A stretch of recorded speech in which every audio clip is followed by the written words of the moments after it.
Long ago, in a world very different from ours, there lived a man named Abram. He was an ordinary man living in the city of Ur with his wife Sarai. They had built a life together, but there was one deep pain they carried in their hearts. They had no children. As the years passed, hope quietly faded, and the future often felt uncertain. One day, everything changed. God spoke to Abram and gave him a call that required great faith. God told him to leave his country, his people, and his father's household, and go to a land that God would show him. Along with this command came an extraordinary promise. God said he would make Abram into a great nation, bless him, and make his name great. Through him, all the families of the earth would be blessed. Abram did not know where he was going. He had no map, no clear plan, and no guarantees, only God's word. Yet Abram chose to trust God.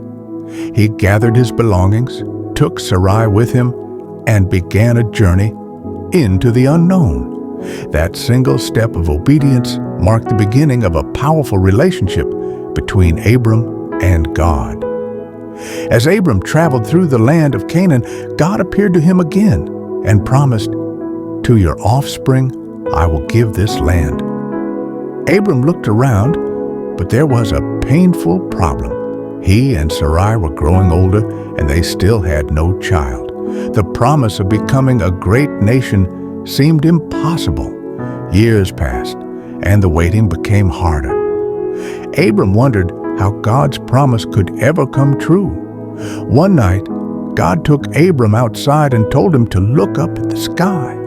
God said, "Count the stars if you can, so shall your descendants be." Standing under the vast night sky, Abram chose to believe God, and his faith deeply pleased him. At that moment, God made a covenant with Abram, a sacred and unbreakable promise. God promised that Abram would become the father of many nations.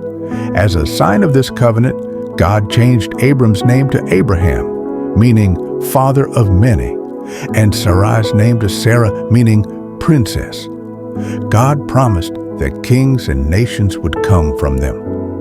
But time continued to pass.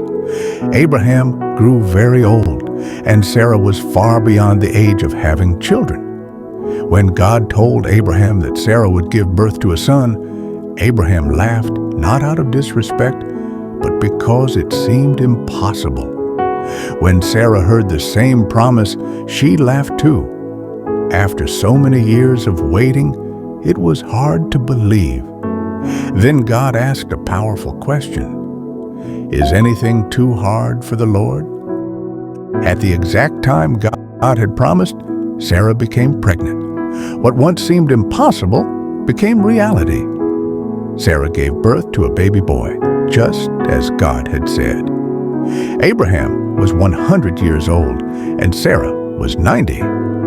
They named their son Isaac, which means laughter, because God had turned their doubt into joy.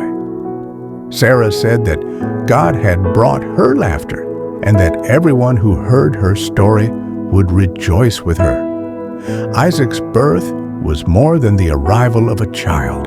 It was the fulfillment of God's promise and a living reminder of his faithfulness.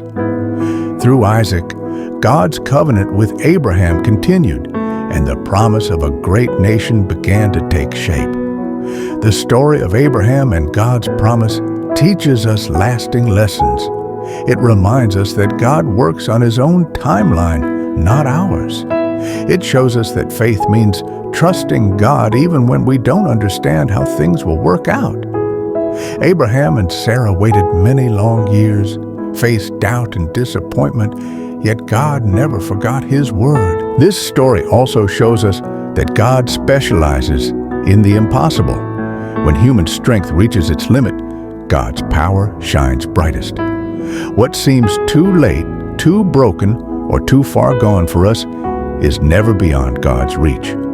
Abraham's faith became a foundation for generations to come, and Isaac's birth stands as a reminder that God always keeps his promises. Today, this story invites us to reflect on our own lives. Can we trust God when the path is unclear? Can we keep believing when answers take time? Like Abraham, we are called to walk by faith, believing that the God who makes promises is faithful to fulfill